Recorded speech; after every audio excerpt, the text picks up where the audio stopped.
We're taught from the time we're in diapers to be kind, to be selfless, and to care for the vulnerable. But then you grow up, and you see names like Epstein, Maxwell, and the endless redactions in the February 2026 file releases.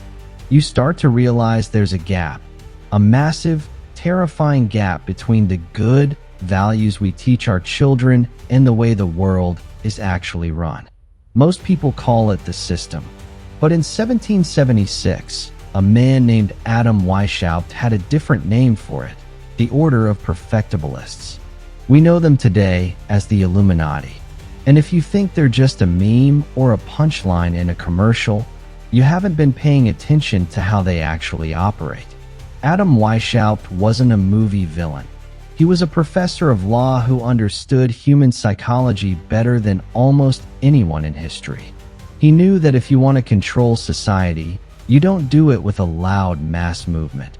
You do it through conspiracy. His founding rule was simple. The great strength of our order lies in its concealment. He decreed that it should never appear in any place in its own name, but always be covered by another name and another occupation. He didn't want the poor or the uneducated. He wanted the influencers. He targeted lawyers, academics, and doctors, the have-somes of the world who were ambitious enough to want more power and resentful enough to take it. He even targeted the clergy, mocking them behind their backs for believing that the Illuminati was actually a true form of religion. Here is where it gets dark.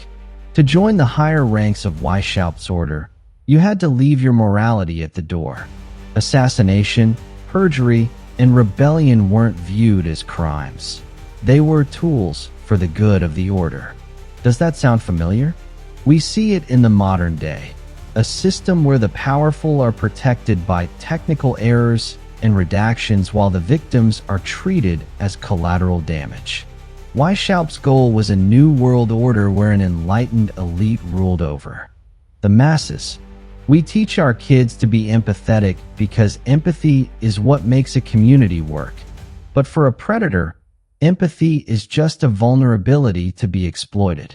People say the Illuminati were suppressed in the 1780s, but as history shows us, evaporated water doesn't cease to exist. It just goes somewhere else. When we look at the Epstein case today, we aren't just looking at one man. We're looking at Weishaupt's blueprint in action. The use of covers, the recruitment of the global elite, the total lack of traditional morality, and most importantly, the concealment. With nearly half of the 2026 DOJ files still being withheld from the public, it's clear the protection is still in place. If the network that allowed this to happen is still active, then the case isn't a thing of the past. It's happening right now, with different names and different victims, while we're distracted by the past. So why do we keep teaching our kids to be good in a world that seems to reward the bad? Because if we stop, the wolves win.